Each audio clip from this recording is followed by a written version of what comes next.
What's a paranormal or unexplainable experience you have had? Number 1. My mom was in the hospital 50 miles away. I was 19. We were pretty sure this was it. I was home alone. My parents' house is big.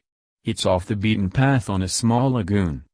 My dad had been staying up at the hospital. That night, I went to bed about 1 a.m. I was playing on my laptop. My room was in a separate wing of the house. It can be sealed off with a single locking door. The door was shut but not locked.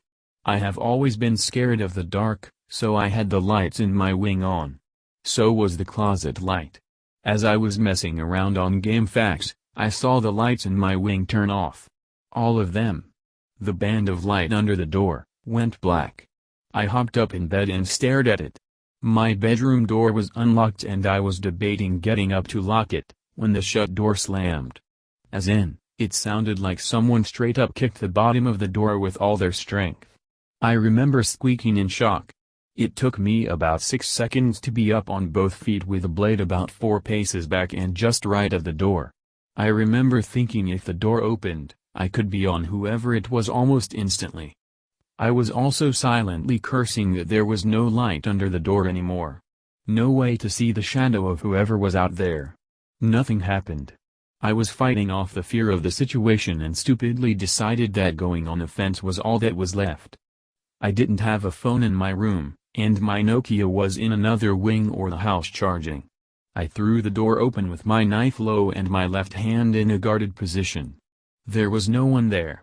I tossed the hallway light switch on. There was no one in my wing. There was no one in the house. The burglar alarm was still on. Confused, I turned on the main house lights and sealed the wing off, and locking the door. I went back to my room and just sat there with my laptop open. My bedroom door now had a slight bow in it. A couple hours passed with me warily laying in bed. Around 3 a.m., the lights under the door went dark. Now I was terrified. My knife seemed pretty insignificant and my previous dumb courage had ran out. I scooted my bed, no easy task, against my bedroom door, grateful the door opened inward. It all felt so wrong. Like something was angry with me. I retreated to my closet and waited for the sun to come up. When the skylight in my room got bright, my courage returned and I moved the bed and exited my room. The wing door had been unlocked, which required a key from the other side. I heard footsteps coming down the stairs in the main house and realized my dad was home. I felt a little foolish as obviously he had been responsible for turning the lights off the second time. I lead my greeting with "Oh, so it was you who turned all the lights off?" He looked at me and replied, "What? I got home about 10 minutes ago. I have zero clue what happened that night, but it never happened before that night or after. Whatever it was, it seemed to like the dark and wasn't a fan of doors. And it seemed to be in my wing of the house. My parents built the house and nothing untoward had ever taken place there. My bedroom door at my parents' house still has a bow in it to this day. This was almost 20 years ago. My mom is still alive, and for that, I'm extremely grateful." Number 2. This is a post elsewhere but a reply here. I was in 7th grade. I first learned of the supernatural through a Frank Edwards book. It started out with someone on their deathbed talking to deceased relatives and proceeded with about 20 more stories. I was freaked out a bit and talked with my mom, who told me that nothing was really proven and a few of the stories were probably made up to boot. In the following few years there were enough articles and even other books disputing all things paranormal, including a story or two I had read about.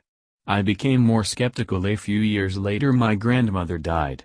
We were 800 miles away and started making plans to join my dad, who had stayed with her in her last days. The night she died I was in my bed in a bedroom shared with my 2 younger brothers when this happened. Our door was open to the hallway, which was lit but dim enough not to bother me, who was nearest to the door.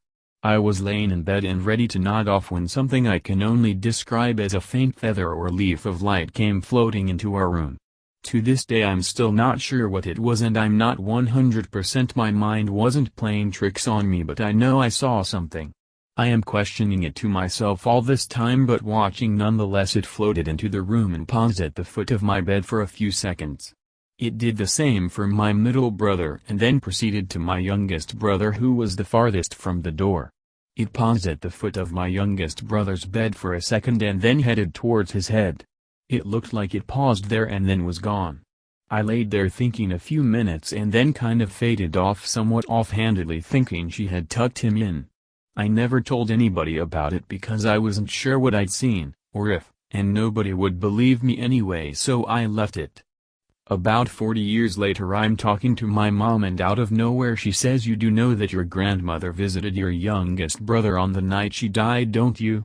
I was blown away and didn't even answer. I was just so stunned. My youngest brother and I were never close and never talked about anything. He had also moved about 700 miles east. We re-established contact about 2 years before he died and got on good terms. One night on the phone I asked him about it and it turns out we had seen about the same thing. He described it as a feather of light too. I told him my version about how she stopped at the foot of each bed, but when it came to him how she had floated up to the head of his. I told him I thought she was tucking him in. He said, "Hell. I thought she was trying to smother me." It was our last huge laugh before life caught up with us both. I still question the night, but little bro was spot on with what happened. I am praying now that he can ask her in person and get back to me one day. Number 3. I'm from a big family, and we are from a small town, country area. A farming family, somewhat relevant. Well, I had 2 great-great-grandmothers as a child. My great-great-grandmother on my father's side was called Granny. Granny lived in the house her late husband had built for her many decades earlier. Granny was an incredible woman, independent until the day she died at 104 years of age. She made her own wine, from berries she grew and picked, and said wine was the key to a long life. She also said things like, "I used to listen to the wolves as a kid before they were exterminated in this area. You'll hear them here again by the time you're an adult, I just know it. I've seen it." Crazy thing is, she was right. She was ways right about that sort of stuff. That's not the weird part. Granny, and my great-grandmother, her daughter, claimed, not publicly, but to family, to be able to talk to spirits. Most people in the family brushed this off. But they would know things that seemed to be impossible to know unless they talked to the person. This was pre-internet, so it really caught people off guard. Okay, so now to the weird stuff. Granny ended up in the nursing home due to a double hip break. She really took a turn for the worse that week. I was pretty young still, but I remember my dad, who worked ridiculously long hours, spending all his time he would have slept, keeping her company instead. One night he came home and said Granny was in good spirits. I went to be a short while later. Now, I've always dreamed incredibly real, lucid dreams. That night I dreamed I was outside riding big wheels with my sister. Bonus points if you remember big wheels. My dad's truck pulled into our very long country driveway at a very high rate of speed. He was beyond upset, saying Granny had passed away just after he left the night before. I woke up feeling so confused. It seemed so real. Later that day my sister asked me to ride big wheels. All of a sudden my dad's truck pulls in, coming in hot. He jumped out of the truck and I could tell he'd been crying, something he just didn't do. He called us inside. Shortly later, he explained Granny had passed away. I spoke up, saying just after you left last night, right? My dad looked like he had seen a ghost. He couldn't understand how a small child knew that or would even guess that. To this day I've never told him about the dream. The thing is, my dream matched word for what my dad said, up to the point, said something so weird. A week later the family was going through the house. I lived writing at a young age, and my brother had gone down to the old basement to see a desk my Granny used to write at. I went down there to find him, but all I saw through the dusty light provided by a small window was the desk. Half the room was lit poorly, the other half darker than night.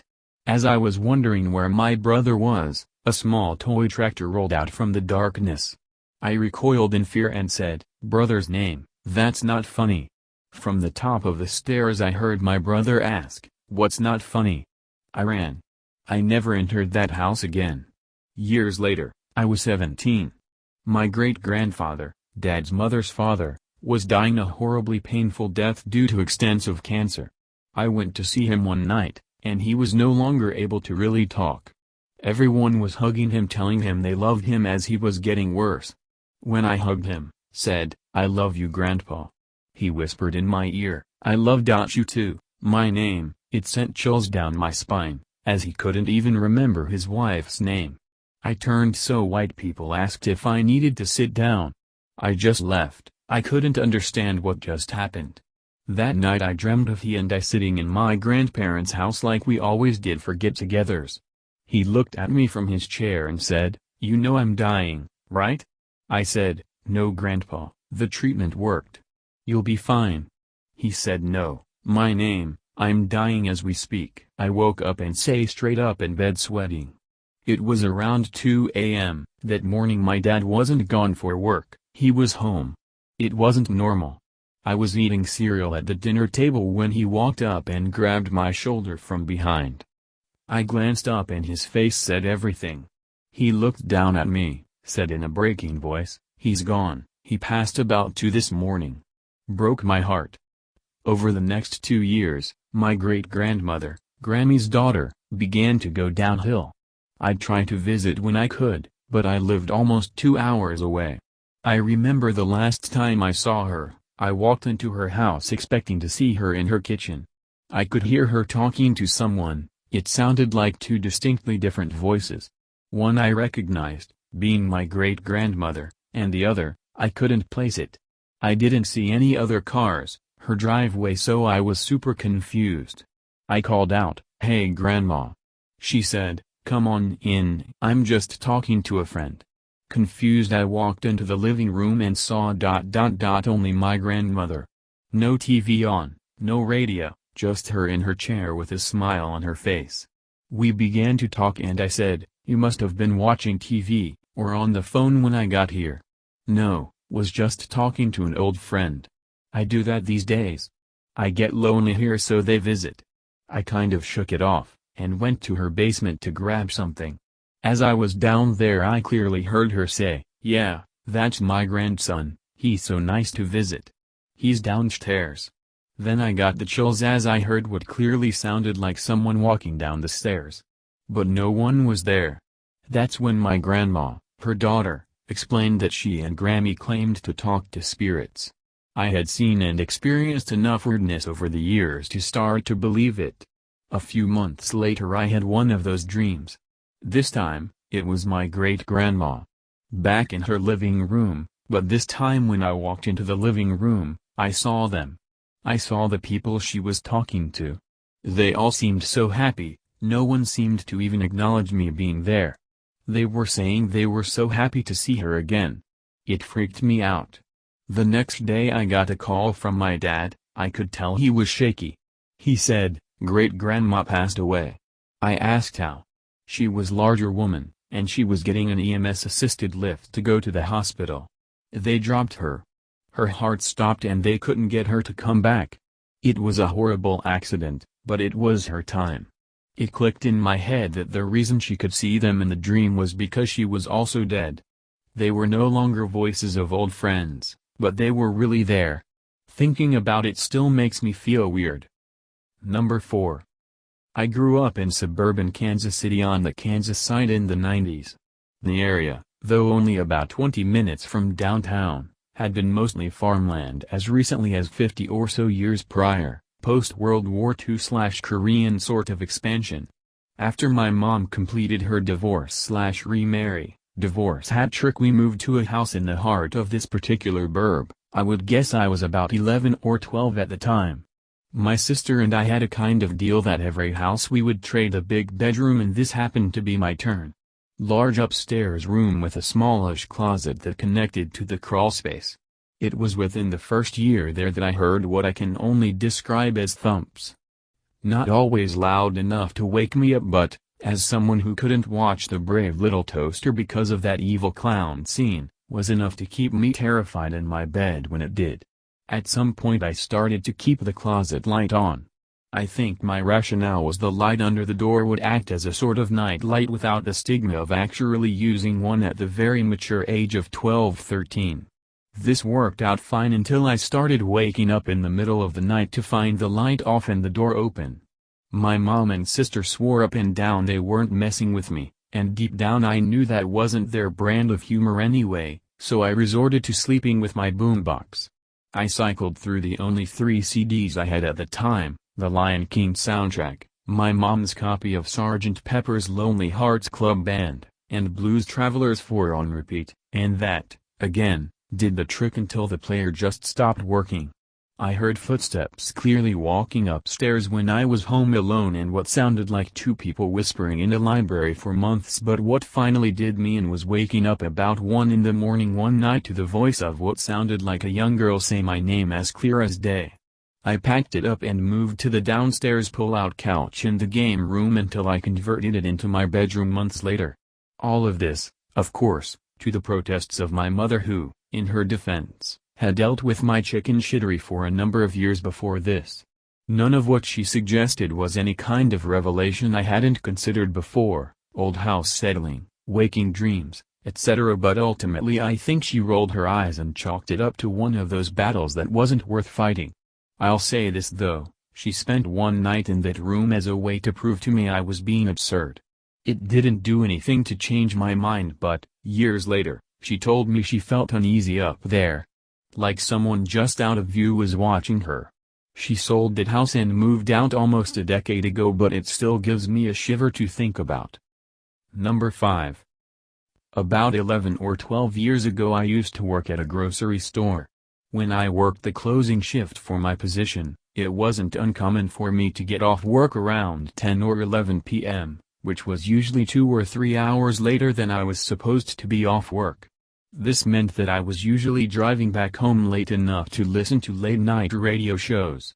On this day, I was listening to Coast to Coast AM, a show all about the paranormal, conspiracy theories, aliens, cryptids, etc. I can't remember what the subject of the episode was about, but the host was interviewing a general or someone high-ranking in the military about something.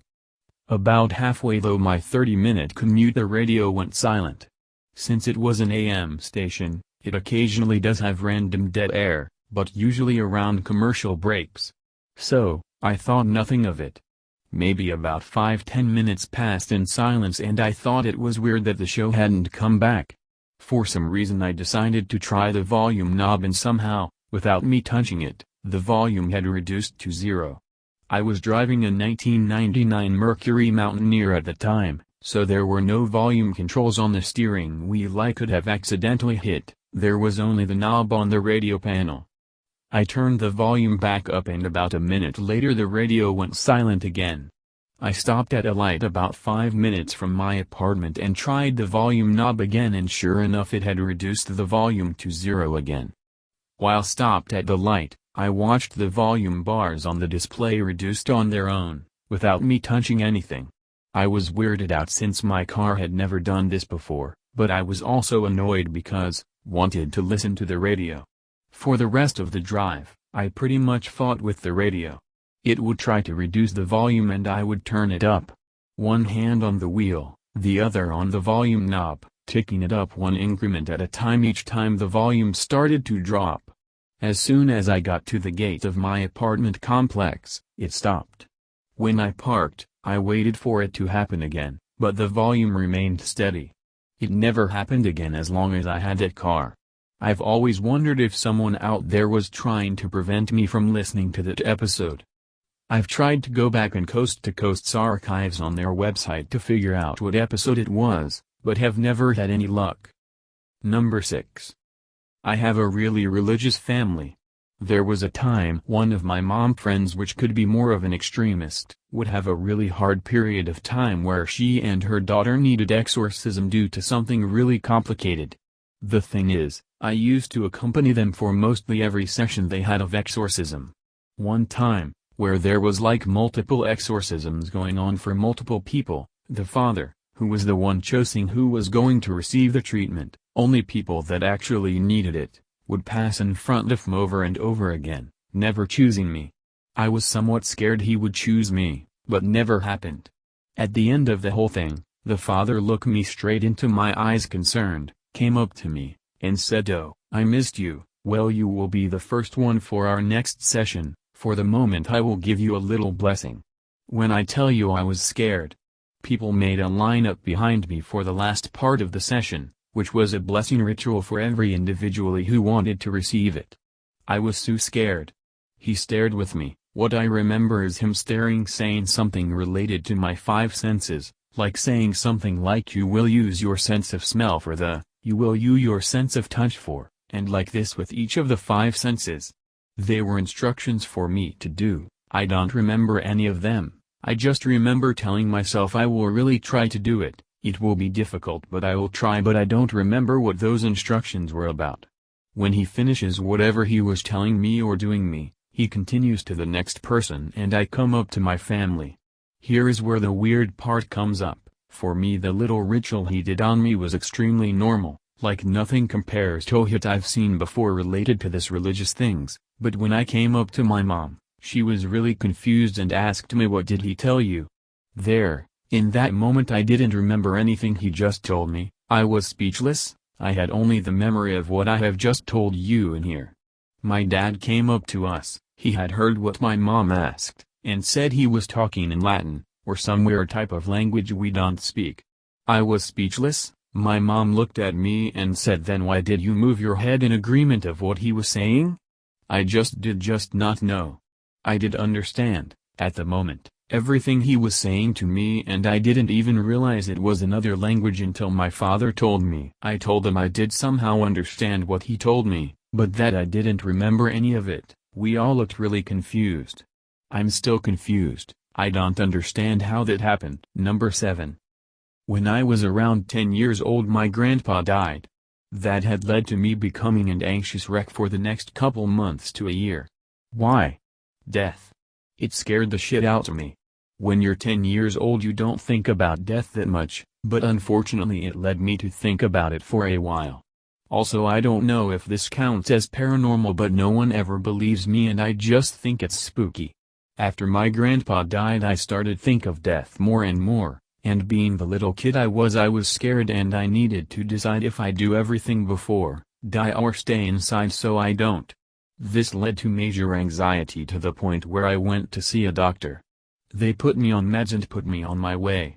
One night I started seeing what was like a shadowy face cross over in my vision, which got worse after a while, so I told my mom. She tells me to take my meds and I should be okay. That night, go to lay down and the shadowy face keeps passing over my vision. I ignore it and hope that the medicine will work. Couple days pass and shit just gets worse. I've seen shit in the corner of my eyes. I've been talking to myself, seeing things that aren't there, and just plain hearing things. One night I was sleeping in our living room on the couch. Turned over towards the back off the couch with my back to the living room. I hear clearly my name behind me, and you can imagine the fear, the kind of fear where you're locked in place and the only thing that's gonna make you move is your pure willpower to do so. Of course I end up turning around at a point, but holy fucking shit. I see something at the last moment run down the hall, and what I thought I saw was like a huge cat's tail big around as my arm. I jump up and run to my parents' room. I remember everything so vividly: the mattress on the floor, the dresser's placement, even what TV show was on. I look over to my mother's side of the bed and what looks like a half rat half man thing sitting on my mom's side of the bed, all fours like a dog, turns quickly and looks at me. I remember its eyes were bright white, then it just fades away, literally dematerialized before me. I drop to the ground and scream loud enough to wake my parents, and my mom immediately gets up and hugs me. To this day I have no idea what in the fuck happened, but after that last incident everything cleared up. I could have been a paranoid schizophrenic or just plumb out of my mind, but I've never had a problem with hallucinations ever since. If anyone has any explanations, whether it be spiritual or scientific, I wouldn't mind the feedback. Number 8. I have seen many unexplained things over the years, and especially felt them, but this one has never left my brain for years. When I was around 6 years old, I had my first paranormal experience. I have 4 siblings, but at this moment it was just me and my brother, who we'll call Aaron. Aaron had a girlfriend at the time who he'd been with for around 3-4 years. She was a major part of my childhood up until I was like 10 years old. We'll call her Star. So Aaron and Star were going to hang out and stay over at her house. My mom was busy with other things involving my other 2 brothers, so she asked if they would take care of me for the night. I was a very quiet and well-behaved kid, so this wasn't a tough question. Plus, I adored Star, and spending time with her and my brother was one of my favorite things to do. So Aaron and Star agree. They're both around 18-19 at this point, and we all set off to her house. Her house, found out later, was built on Native American ground, but we're talking like battleground. And her house was rather spacious with a big-ish backyard. I hated her backyard. Even when I was younger, 3-4, I didn't like going back there. It felt very wrong. I wouldn't go any further than the garden lining the side of the house. She always would be like, "It's okay. There's nothing back here." But I'd always refuse, and quite aggressively too. But her backyard was the least of my problems. When we got to her house, everything was great. We'd be sleeping in her living room, which has 3 separate couches in a shape like a box without the top. I was super stoked to have a cool sleepover with Star and Aaron, and it was super fun throughout the day. I played with her hamster, her keyboard, piano thing, and mess around with her old Barbies.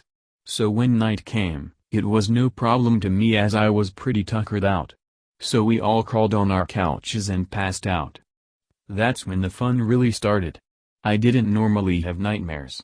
As far as I can remember, I only remember one before this period of time. But, this one shook me then, gives me the chills now. It was one of those dreams where you kinda just popped up in the middle of nothingness. Like the everywhere is white, and there's no sense of direction. But, directly in front of me was a woman, standing what seemed like 300 feet tall. She was wearing blue shorts, like the elderly women wear, a white top, no shoes, and her face screamed hatred. She was much taller, and bigger than me. That alone scared me. It got much worse though when she started screaming at me. It was incoherent words, but it was so loud it felt like it shook all of my insides. I remember curling into a ball and covering my ears with all my might, before feeling something warm trickling out of them. She made my ears bleed. I woke up after that, and I was mortified. I was feeling every type of fear. But it intensified when I felt my ears because I could still hear them ringing, and I felt a bit of blood. Not as much as in the dream, but enough to be noticeable. I was sobbing and crawled my way over to my brother, who gladly took me into his arms even whilst half asleep. He talked softly and rubbed my back until I fell asleep again. When I woke up the next morning, everyone was getting ready to have breakfast and all was normal. Aaron mentioned that he was worried about me because of how I was sobbing and begging to sleep next to him. So he hugged me, told me it was okay, and let me climb into a chair. I was all settled in my chair, when I hear a ee coming from next to me. The chair had moved and there was the woman. Standing there. Next to me. Staring at me. She wasn't tall this time, but she was tall enough. I was petrified. I went instantly pale and felt sick. And Star even asked if I was alright. Nobody else noticed the chair, or even could see this person I was looking at. Star looked pretty concerned for me, so vertical bar remember being like, "I need to pee to get away from this lady." This is the part that continues to rot in my brain. I remember walking to the bathroom, extremely nauseous. I was so terrified I was worried I was going to piss myself. I walk into the bathroom, which is a straight shot to the wall, as the shower was a stand-up in the corner, and the toilet in the other. And there she was. Contorted unnaturally against the wall. It was some fucking crooked man shit. She was the length of the wall and more. The thing where you see in horror movies where they are the entire wall upwards, and even on the ceiling just bent. She had these long-ass arms that touched the ground, and she just smiled at me. With this wicked, horrific smile. To this day, Aaron, Star, and her parents had never seen me act too hysterically. I burst into tears, screaming, crying, and I even threw up a few times from the sobs and unrelenting fear. They had to call my mom to come get me. This is where my memory is fuzzy, which is odd. I remember my brother calling my mom and being like, "Mom, you need to come get her, she won't stop crying, she's sick, she's hysterical, something's wrong." And then everything is very fuzzy. I remember getting into my mother's car, and her consoling me and helping me stop crying, but that's it. Nothing between the time of the call, until I got home. It was like, everything stopped. To this day I cannot explain what I saw, or why it happened to me, but it still gives me shivers thinking about it. I'm glad I've never seen the woman again, but her image is burnt into my mind, and I will never, ever, forget the feeling of sheer terror she inflicted on me. Number 9. Not my experience but my uncle's. I heard this story from him before the burning hours, around 3 a.m. to 4 a.m.-ish, couldn't determine the exact time. It was a month ago, I believe, when he told me about a spirit/demon/guardian whom he met during a hunting session he had a long time ago, long before I was even born. This being as special as docile, protective, helpful and insightful. My uncle went to hunt deep in the forest, which is located near our village in the boonies. Takes about an hour to reach on foot. The day wasn't either cloudy nor sunny, it was warm but it had breezy winds giving life to all that day. He didn't get anything that day, but he found something else far valuable than any sort of game he'll ever go on to hunt for. Countless of hours had passed wasted on tracking and waiting. He spotted something large and unknown to him in the forest. It had antlers, but it was no mere deer. It was bigger than any deer that he has ever encountered, easily towering him, he thought. To guess how tall and big that creature was, he said it could look like a death claw from Fallout, but at least as large as a small hut and not reptilic as it indeed looked like a deer. This thing looked at him with round black eyes with curiosity as my uncle aimed his gun, hoping to kill it and bring it home. Steadying his position and conquering his anxiety, he shot it, but the bullet never hit it. Spooked and shocked, the so-called deer ran to a direction which is familiar to my uncle, true to the village. This behavior is indeed strange, but my uncle proceeded to follow it. It never came to his mind that this thing did not leave any tracks, no blood, no trail, really, none at all, until he saw it enter a clearing and eventually vanished. Before chasing the mythical beast, he didn't even spare a thought that the bullet which he shot even got to the deer. My uncle was a good shot, he has never missed unless the missing shot was caused by something else, wind and the sort. The being never left any trail, only a small part of it, perhaps something which was connected to its antlers. This was the thing he brought home. When he slept for a moment, he had a dream, or was it a nightmare? He dreamt that his door was knocked but also scratched by something. Opening the door, he saw it again, only this time, it was very close to him. Waking up, he took up his gun and machete to hunt it again, but he was only shouted by other people who saw him storming out of his house looking furious, which terrified them. Realizing that the thing he brought home was something supernatural and it links the being to him, he took it and went to a local witch doctor. He knew that the thing which he met in the forest was some sort of spirit. The witch doctor told him that the being favors him, my uncle that is, which is why it left a gift for him so it could meet him. The witch doctor fashioned the small part of the spirit into a charm so it could be hanged, carried and be put anywhere as a small shrine. My uncle was terrified because of this spirit, as he never had any experience with such a thing before, but he was soon calmed down by the very spirit which he tried to kill, in his dreams again. After that experience, my uncle's life has no worries. It wasn't a life filled with luxury, but he never had to complain about anything. Anything he wished for, he worked hard for and received rewarding gains. I wonder what kind of person he was before he met this dear spirit of his?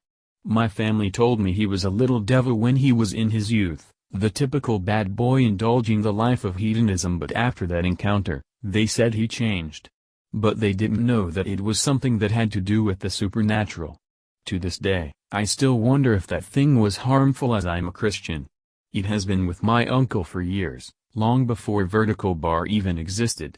I know that the supernatural exists as the two parallel beings, the God and the devil is real, so does angels and demons. The question is, was this an angel? Or a demon? Observing my uncle, I believe that this is one of the fallen angels that fell with Lucifer. At least it's not killing him, the being's not going to be exorcised, for now. Maybe it can help me too? Hee hee, I would love to have some kind of guardian which motivates and protects me from harm. When Judgment Day comes, I'm going to vouch for that fallen angel for keeping me safe. BTW, maybe it's a certain radio host, dear demon overlord in hell, ha. Number 10. My house has been haunted for as long as I remember, and anytime is age the house the activity will stop. Give it 6 months and it'll start again, and as a test, about a year ago once I noticed the activity was starting again I grew curious and decided not to sage to see what would happen, and well for the first 2 or 3 weeks it was the usual, something falling from a place it shouldn't be able to fall from, bangs on the walls, strange shadows, the feelings of being watched, but then it started picking up. The first time I noticed it picking up was when I was in a Zoom session for one of my classes for college, and I had my dog in the room with me. Now keep in mind my brother is asleep in the other room and besides him I'm the only one inside the house, so my dog is asleep next to me and then he wakes up almost instantly and he's pissed. He's standing in an attack position and he's growling at my door. I kept the door closed cause I didn't want the cool air getting out, so quietly get out of my seat, grab a bat and put a knife in my pocket. I approach the door with my dog next to me, and similar to me he's moving slowly with his steps making no sound with the only sound coming from him growling.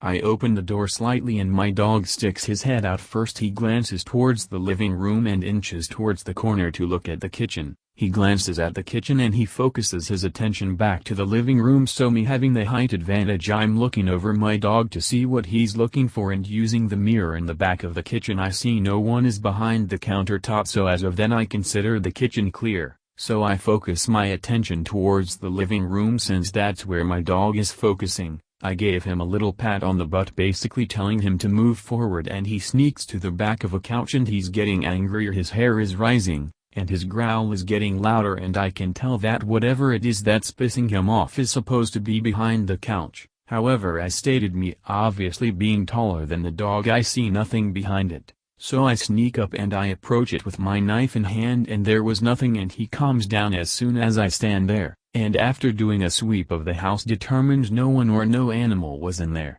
So then the next day I'm left alone in my home. So keep in mind at the time I had long hair that went past my collarbone, and me being me, instead of doing homework, I just started playing my guitar in my room. Now the hair on my right side I had pushed back behind my ear so none of it was near my guitar, and the left side of my hair while it was down it wasn't near my guitar or my hands when I was playing.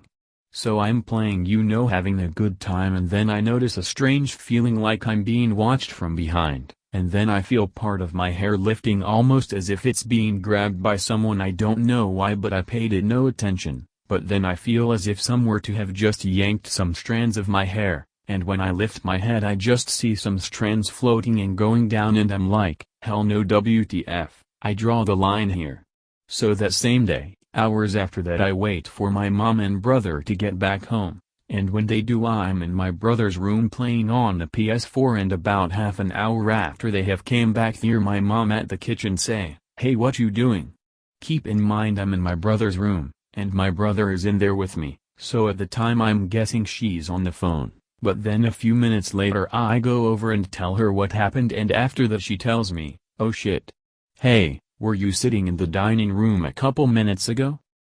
Tell her no, that I have been in my brother's room the whole time since they came back, and she says, "Shit, well I saw someone sitting there with long hair and I thought it was you, and you kept ignoring my questions," and I'm like, "You sure that was me?"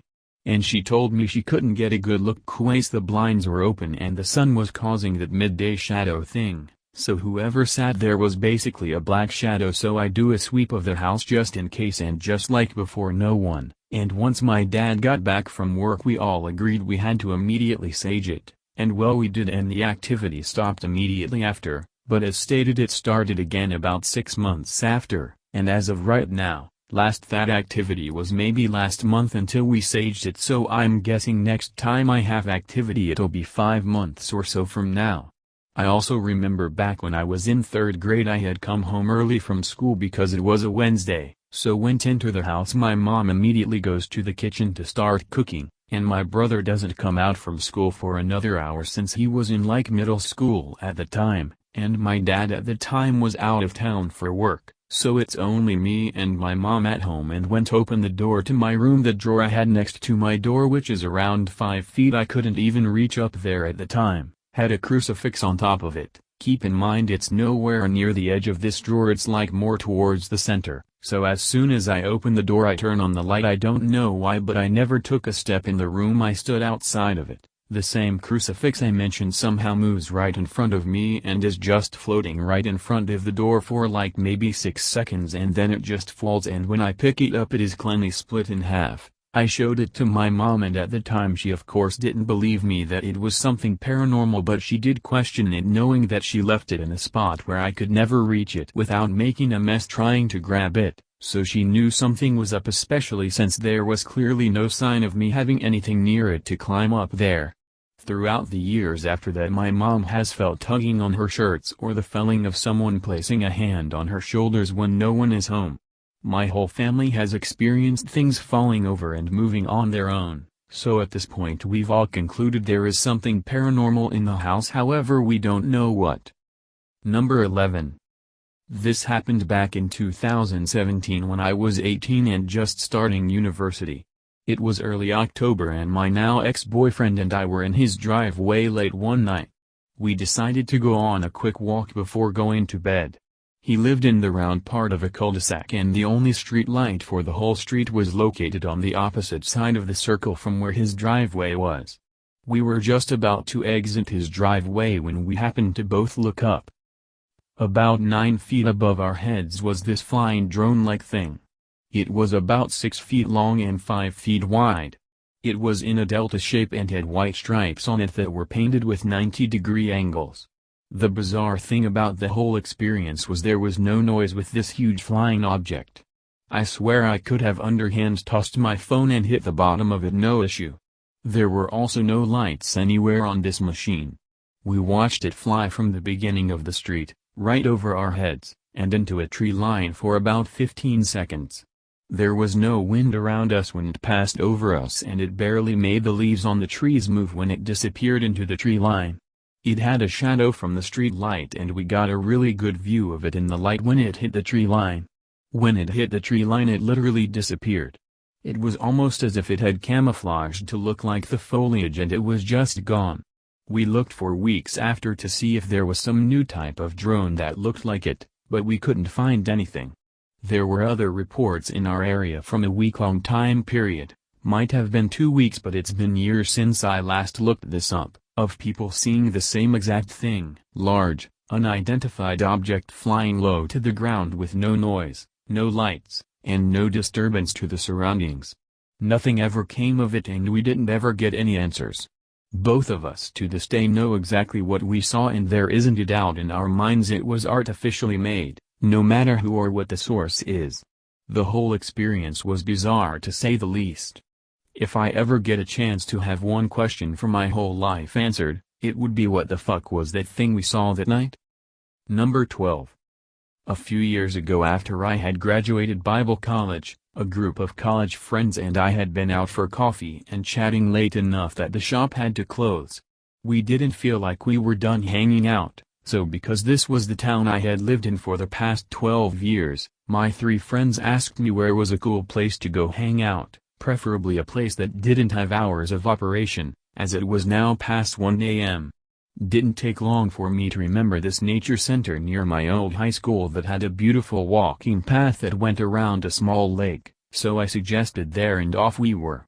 We parked in a public lot in front of the school, so there was no risk of towing or tickets, and we walked across the football track field towards the nature center path. Now, the walking paths were closed off by an almost complete fence, as you were supposed to enter by the main gates at the pavilion, but because I had been in photography class in the high school, We had found a way in for free that didn't also require a long walk to the pavilion about a half-kilometer away. Just up the sidewalk beside the football field, the fence turned to cut through some trees, but in the trees there was no fence, so you could easily get in if you were okay with a little foliage. Just up the hill from this line of trees also happened to be the city's graveyard, which was also right beside a mental health hospital that was about 100 years old, so it hadn't always been the loving facility it now claimed to be. While my friends and I walked up the slight hill to the trees, one of them spotted the gravestones and inquired about what else was there. Immediately everyone forgot about the nature center walk and we continued up the hill to what I thought was a small cemetery. We had visited it during photography class as well. Being that I am already sensitive to spirits, gave a little prayer that the Holy Spirit would protect me but also show us if there was an area we should, or should not, go. We walked around the small section, occasionally feeling the need to pray for an unrestful spirit to be at rest, until we discovered that this cemetery continued up on the next level of the hill, and actually stretched for a kilometer or so back. We continued to walk around, sometimes praying, sometimes just noticing the ages on the stones, maybe appreciating a cool name here and there. One of my friends, Eric, also seemed to be sensitive to spirits, but whereas I was turned away by how negative and possibly dangerous some seemed to be, he was drawn to those same ones. Occasionally there were plots where he lingered and I felt my spirit become heavy, but on those we'd pray for peace, and once it felt more clear, we'd move on. As we walked east towards the back of the cemetery, I could sense something very unsettled in the far corner. I prayed again for protection for mine and my friends' spirits as we got closer, but I couldn't shake this growing feeling that I specifically was being watched by something in that corner. As we got to that last row, my friends ventured north to each plot, but I decided it was best to stay further away, fully aware that not only was this spirit unsettled, it was angry. I told them about it, and they prayed as much as they could, but neither of them could sense or feel it, so they prayed wherever I pointed or gestured to. Eric, however, seemed quite content to linger in that last row, even hanging back for a while, as we moved on. As we turned to walk south, away from the angry spirit, I could feel the eyes burning into my back, giving my chills like I'd never experienced. I continued to pray for our safety, focusing more specifically on me, but it seemed that almost every word I whispered in prayer, the angrier it got. Until this point, any spirit we prayed over either found peace, or at least stayed where it had been. Not this one. As we moved further away, I could feel it was just as close. My two friends decided it would be best to have one on each side of me, almost as protection, and they had hoped that as Eric was further behind, that would cover my back. It didn't. We kept walking, and it kept following, getting angrier and angrier as we went. I'd check over my shoulder over and over, almost expecting to see some sort of creature physically following, but still it was only an extra dark shadow, almost unnoticeable, almost excusable. There came a point as we neared the southernmost path that all of a sudden, out of nowhere, I couldn't feel it anymore. It was gone. It was like it had reached its tether point and could go no further. I breathed deeply and relaxed. We were finally in the clear. We turned west and kept walking, and we could see our exit only a few rows away. My friend on my left got distracted by a cool gravestone and stepped away from my side completely, which I hadn't barely noticed. Then it touched me. Being suddenly surrounded by a spirit of fury, it grabbed my shoulder and I felt its hot breath as it whispered into my ear. I didn't even give it time to say something I'd remember or understand, I just yelped and jumped away, hopefully out of its grasp. All three of my friends jumped into defensive mode and prayed for it to leave me, and once it had been pushed far enough back, we booked it out of the exit. Just outside the exit a security guard from the mental health home was looking in, probably concerned that he saw 4 young people walking around the cemetery. As we booked it past him, he asked if we were in danger, and we honestly didn't know how to answer him, as most people laugh at us when we explain how real spirits, ghosts are. Not stopping to talk, we passed the man and continued back down the hill towards the school, the guard just staring into the cemetery, looking for what we were running from. The whole way back to my car, my friends were praying that if the spirit had attached itself to me that the bond would be broken, and before we got in the car, they prayed more, and the whole drive home they prayed it wouldn't and couldn't follow, and before we walking into my apartment, they gave a final prayer that it was not welcome and couldn't enter. I was supposed to just drop them off and they would drive the hour back home so they could work in the morning. They didn't leave me alone that night, and I don't think any of us really slept, even though it was stone cold silent until the sun came up. Thanks for watching. Please like and subscribe.